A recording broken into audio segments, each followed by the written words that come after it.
watch out, that your skin can bring you so much pain. Now I hear you say.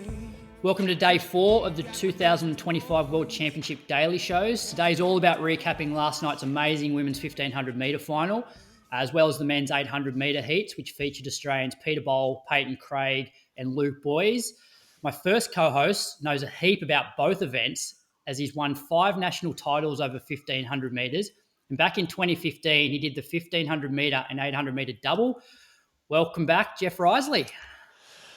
Thanks for having me, Crokes. I think this is my third podcast. Enjoying obviously staying up watching the coverage and then chatting about it the next day. Just back onto the year that you did the double, how did the timetable play out so that you could do both? Like, did you have to do a 1500 metre and 800 on the same day?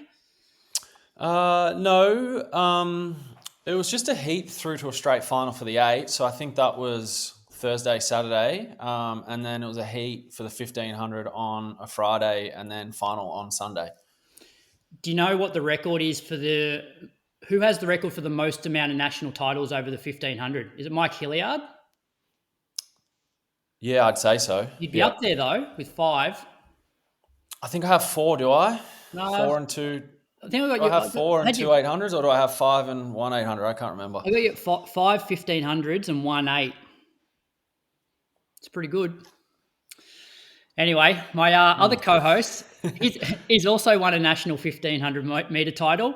His was the 2021 championship where he defeated Stewie McSwain and booked his ticket to the Tokyo Olympics. Welcome back, Jye Edwards. Thanks, Crokes. Good to be back again. Mate, just on that race, it's one of my favourite national 1500 metres ever. Where were you, Jeffa, for that race? Do you remember watching it? I got run out in the semis of the 800. I had an absolute shocker. I think I was just, I don't know, not drowning my sorrows, but you know what I'm saying. Yeah. That year was a year me and Jye ended up spending a fair bit of time in Europe, both at Font-Romeu and then in Tübingen, Germany, and then on to Tokyo. So that was kind of, I guess, where we got to know each other a bit better, which was, a fun year. I couldn't believe what I was watching. It's like, obviously knew Jye was in shape, but Stewie was like dominant Stewie, that sort of period. And just seeing Jye just sit on Stewie the whole way around, run under the Olympic standard and book his spot. I think most people in Australia were just like, what are we watching here? Well, I think we all knew Jye's talent. Was it Albie Thomas in December? You won that pretty handily. That's kind of. And then I reckon there was a Box Hill race where maybe you ran. Did you run 3:35? Yeah. And then obviously we know Stewie's capacity and probably his lack of speed, I guess, and that he needed to do something different to try and beat Jye. So you get a situation where Stewie's going for it, and Jye just got the perfect sit the whole way. Yeah. And ended up ran the standard. Automatic selection after that, Jye? Yeah, it was the perfect time to do it, which obviously we've known in the last 2 Olympics it's been very brutal to try and make that team. Yeah. So, but also gives you then the ability in a COVID year with trying to navigate travel and all that was hard to be able to actually plan your year. Like I remember flying to Europe with a one-way ticket, not really knowing how I was going to get home if it didn't work out well. Yeah. 2021 was wild. Yeah, and I've always thought that if I was an athlete of your guys' caliber and I wanted to qualify for an Olympics, doing it, knowing you cross the finish line and you're on the plane would be the best way of doing it, as opposed to running a time, not knowing for 3 or 4 months and then getting a call from the selectors. Like, not only have you won the national title, you've crossed the line first, you then know you're going to the Olympics. Like, so good. All right, let's talk about World Championships. So we'll start off with the women's 1500. What I'll do is maybe just give a quick recap of the race and get your guys' thoughts. So race started, Kipyegon basically went straight to the front. Jess was pretty slow off the line, but I think that was quite tactical. She just wanted to get out of trouble, ran really wide down the straight and even halfway around the bend, went around the whole field and basically sat in right behind Faith. Pace was not super fast, but fast enough that it was probably going to take out the pure kickers in the race. So it was 64 through the first 400, 63 for the second. Faith then started to accelerate a little bit. A really important point for me was just under 400 to go. The Kenyan girls were starting to move up and were trying to sort of get into a bit of a better position. And Jess was really dominant there in sort of asserting her authority in her position, sort of threw the arm out to protect her space.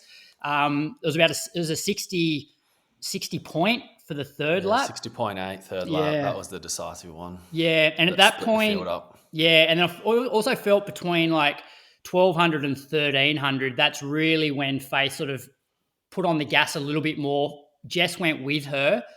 Ewoy and Chepchichi, they sort of dropped off. So it was Faith and Jess, even at 200 to go. Jess, like there wasn't really a gap at that point. Probably 150 to go was when Faith really got away from Jess. She still had a pretty decent lead over the other two, but then down the straight, not quite as bad as the last Diamond League, but definitely started to tie up to the point that the other girls came past. Dorcas Ewoy went past with maybe 20 metres to go. Chepchichi was coming hard, but Jess was able to hold her off. So Kipiaga going... I think she ran 43.1 for her last 300 with like about 50 where she was slowing down quite dramatically, which I think just shows the acceleration that Faith put on from 300 to 100 to go.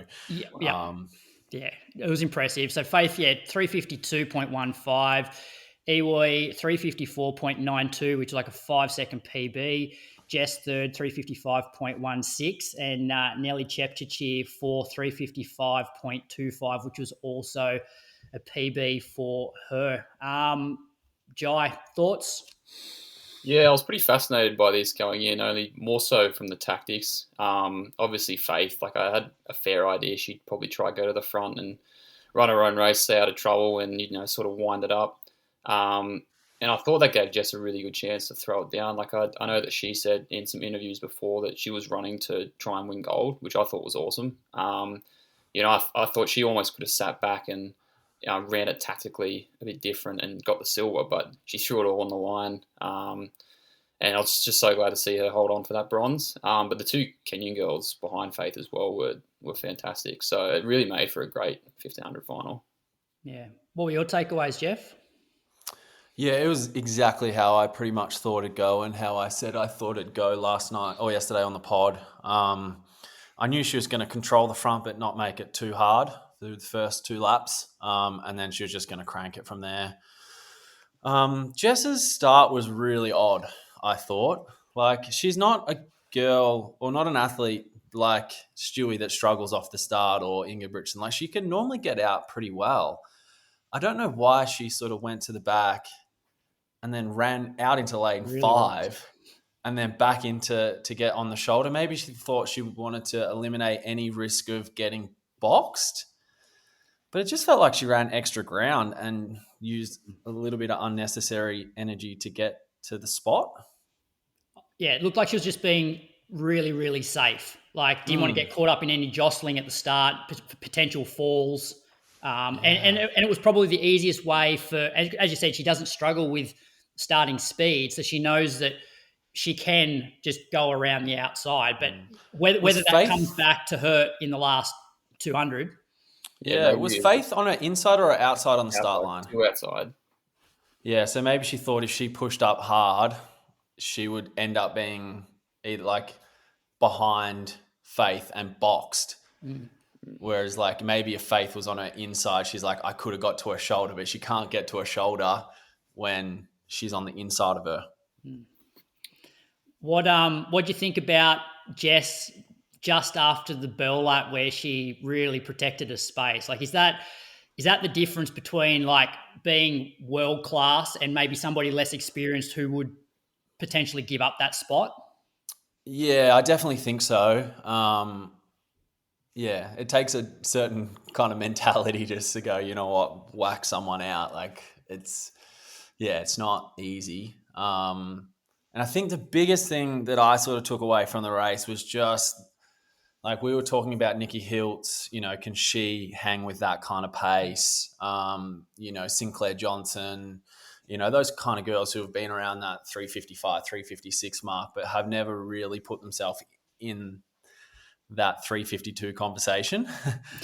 And just like how much like Jess separated herself from those runners, I thought was pretty like incredible. She, like, yeah, like, yeah, like they were miles back. Like she was losing ground in that last 50 and they were closing. Like if you actually probably looked at the gap at like 150 to go, like she's so much further ahead of like Nikki and all those girls. And it's just, yeah, the courage to put herself in that spot too, just to say, you know what, I'm going and I don't really care. And that's probably what makes her so good. And with Jess winning, so let's say last year Jess didn't win an Olympic medal, especially it being silver. Does she run this season a little bit differently? Like she's definitely been more aggressive in terms of, okay, well, I'm now like second best in the world. There's only one person in front of me. I want to try and beat her and compete with her. That's why I reckon that she was so aggressive from like probably 300 to go to 200 to go. Whereas if she hadn't been an Olympic silver medalist at that point, she's probably trying to win her first, world championship or / Olympic medal sort of thing. Yeah, she made the comment after the race that she actually thought this was harder race than Paris. Yeah. I don't know whether she thought like more competition or that, based off Paris, like, it leveled up a lot. More pressure on her maybe as well. Like it's more expected now. Yeah.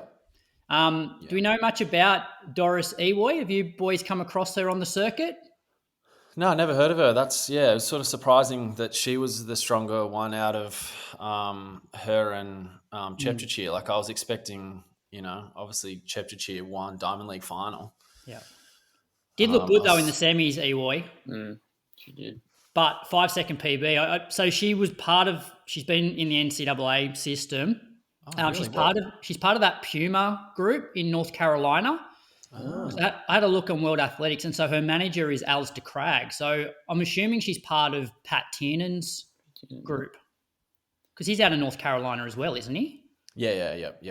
So that's kind of crazy that, it just sort of shows how big the sport is, and you can have all these really good athletes training, but you don't know who they are. Yeah. Did you say it's a 5-second PB for her, Crokes? Yeah, it's 5. Yeah, I think her PB before that was like 3:59 or 4 flat, which is like huge PB. But we often see it at these major championships. You sort of get these unknown Africans that come out, and they're not the Chepchirchir that you're expecting to be the one that's the medalist, or even like Halu, But she looked really good through the rounds. Just a few stats on Jess, thanks to Dave Tarbottom. So it was first Australian woman to win a track distance medal at World Championships, first Australian 1,500 metre medal at Worlds, both for men and women, the sixth Australian woman to win a track medal at the Worlds behind Freeman, Pearson, Pittman, Flintoff, King, and that's her fourth global medal now. So she's got one in cross country, indoors, Olympics, and World Outdoors. So starting to accumulate quite the resumes, Jess. Yeah, pretty impressive. And she's still she's going to be around for at least another Olympic cycle, you would have thought. So what does she need to do to match Faith? Because I remember hearing an interview with Jess saying that somebody asked her, do you have any plans on how you can beat Faith? And she's like, yeah, we do have a few ideas, but I'm not going to mention them here. What does she have to do to beat Faith? I don't think she can. Yeah. It's just like Faith's on another planet. And we got men's 1,500 metre final tonight, and there's just no one that's going to dominate the way that she can. Yeah. She just controlled the lead and just squeezed it and just kept going away. That's really hard to do. You have to be incredibly world-class to lead, a world chance 1,500 metre final and run away. It's so much harder running from the front. Yeah. How many times have you led races, Jye? It's not easy, is it? Nah, not at all. Not at all. She makes it look easy. That's the crazy part. Yeah. How long do you reckon she's got left? Because that's the thing, you think about it now, it's sort of like Duplantis in the pole vault. The athletes that are competing against him, if he wasn't around, they're superstars. And so it's sort of like Jess now, she's world champion if Faith's not there. How long do you reckon Faith's got left? But do you think the fact that Jess has faith in her race makes like her profile bigger? Like I would argue that the men's pole vault and like all those athletes that we know of,